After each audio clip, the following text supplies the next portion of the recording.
What's going on, guys? This is Missin. So not too long ago, we got a ban list which actually killed Ronin Totem, and that led to a lot of people believing that SPRIGHT is now dead, even though that actually couldn't be any further from the truth, because even without a single copy of Ronin Totem, you can still consistently summon Toad, and that's what I will show you guys today. One card is all you need. So before this video starts, make sure you like and subscribe, check me on Twitch and Instagram. If this video can get to 1,000 likes, I will be making a live stream on this deck. So yeah, smash the like button right now, my man. I freaking appreciate you, and now let's get right into it. So again, one card is all you need. Nimble Beaver is already Elf and Toad. I can tell you this right now. Nothing has changed. Normal summon Beaver, and then you're going to not summon the Beaver this time. You're going to have to summon the Angler. Unfortunately, this is the new drawback of the deck. You have to play a second copy of Angler because you still need 2 more copies of Beaver in your deck for something that will come up very soon. So now we're going to be making SPRIGHT, and that is drawback number 2 of the deck. You have to start very early with a SPRIGHT instead of ending on it. So in other words, since you get to commit a lot of summons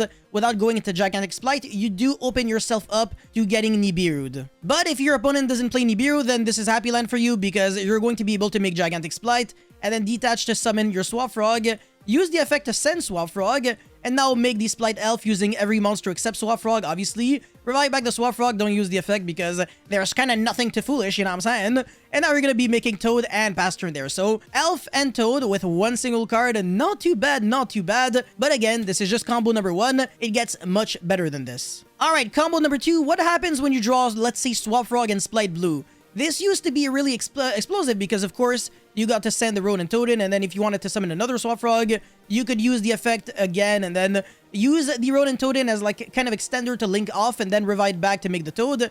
But things have changed a little bit since there's no more Ronin Totem. So what can we do with this? Don't worry, it's still really good. So we're going to be sending the Swap Frog, summon the SPRIGHT Blue, and then use the effect to search the Jet. Summon the Jet, and then search the starter, preferably because you want to summon that red so you don't lose too much to Nibiru.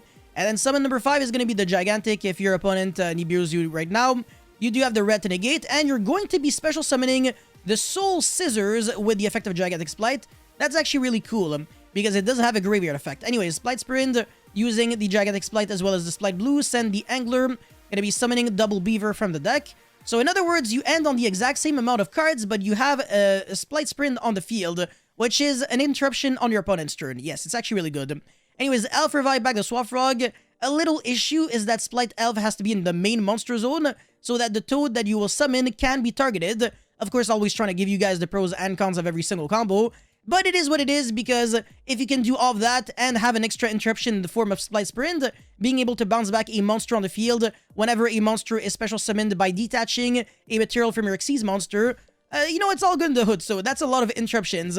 It's 1, 2, 3, and then Toad negate again because of the SPRIGHT Elf, so 4. So in other words, every single card on the field right now is a way to interrupt your opponent, and that's only with 2 cards. So yeah, 4 interruptions, 2 cards, not bad, not bad. Imagine if we had Ronin Totem, that would have been like way more. Alright, combo number 3, and now I'm basically just drawing random hands. I have Swap Frog, Nimble Angler, Smashers, and then Double Jet, which is actually a really good hand. So I'm not even going to be normal summoning the Swap Frog, I'm just going to be going special summon, and then pitch the Nimble Angler, summon Double Beaver, and then send the Swap Frog, make the Gigantic SPRIGHT, use the effect, summon the SPRIGHT Blue. Even if I get Imperm, that changes nothing at all because I already have Swap Frog access, so I can just special summon the Jet, search, and then link off for the Elf, revive back the Swap Frog, and make Toad. So right now, I just have to play around Nibiru and not really lose to, like, other stuff. But yeah, Nibiru plus a hand trap would have been decent.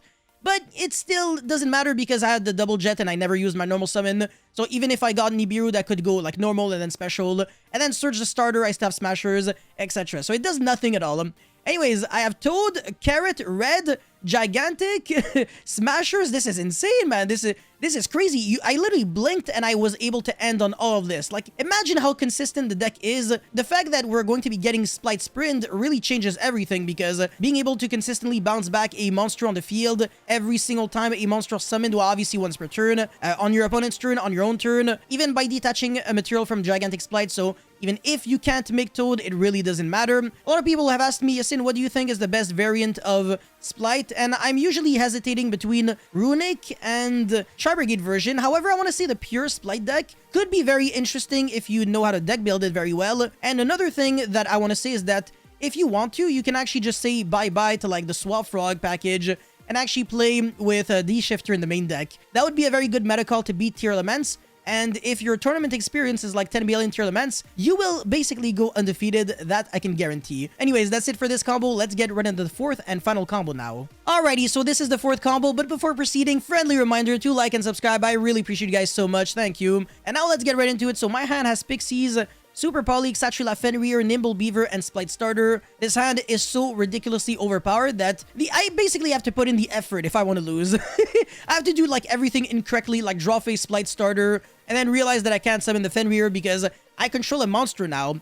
Anyways, this is a Photon Thrasher, so just like that, I can free a special summon it for free. Use the effect to Surge. This will never really get ashed, but if it does get ashed, then you're basically going +5 because the ash literally changes nothing. And fun fact, since you're searching a card that basically just is sitting there, it's basically going to be a free discard for the Super Poly. So, you know, Satchula Fenrir and Super Poly is pretty nice. You always have just that free real estate, basically. Anyways, normal summon the Beaver, summon the Angler. I think you've seen this already. Go for the Splight Sprint, and then send the Angler again. Summon Double Beaver. I'm going to stop it here because there is something else that I want to mention. When I was talking about Runic, this is another synergy that Runic has with the Nimble Angler package. Well, Nimble Angler and Beaver package. Since every single Runic spell card can summon the Huggin and then discard one card to search the field spell, if you're playing triple Angler in that build, you can get your engine started without even going to your normal summon. So that's a way to get a Huggin and then Double Beaver on the field. Go for Gigantic and then do the exact same combo. So the setup that you're typically trying to achieve is 3 level 2 monsters on the field, and that applies for this deck as well. Anyways, now we're going to go into Splight Starter, summon the Blue, and then search for the Jet, of course. We already have Pixies, but that kind of does nothing going first, and then go for Gigantic, summon the Swap Frog. Of course, send another Swap Frog, link off the Gigantic and Beaver for the Elf, revive back the Swap Frog that we sent with Swap Frog. There's kind of like no other level 2 or 1 Aqua monster to send with Swap Frog, unfortunately. Would have been so nice if there was like a broken Aqua that was kind of like Soul Scissors, like whenever something happens, revive it back from the grave and then destroy a card your opponent controls. Obviously, that would be kind of degenerate because it's just way too free to send, but yeah. Anyways, this board is really good. Again, every single card on the field is an interruption. Satchula Fenrir will banish any face-up card your opponent controls face down on the resolution of your opponent using a monster effect or directly on the attack declaration of this card. So it has to be when this card declares an attack, you can do that, or if your opponent actually activates a monster effect. So yeah, this is an interruption, this is an interruption, this is technically an interruption because of Toad, and then the red, the Sprint, and the Super Poly. So how many cards on the field? 1, 2, 3, 4, 5, 6. Yes, 6 cards, 6 interruptions. Merry freaking Christmas. Yeah, that's pretty much it for this combo video. Let me know your thoughts about this deck in the comment section below. As always, don't forget to like and subscribe, and I'll see you guys very soon. Peace.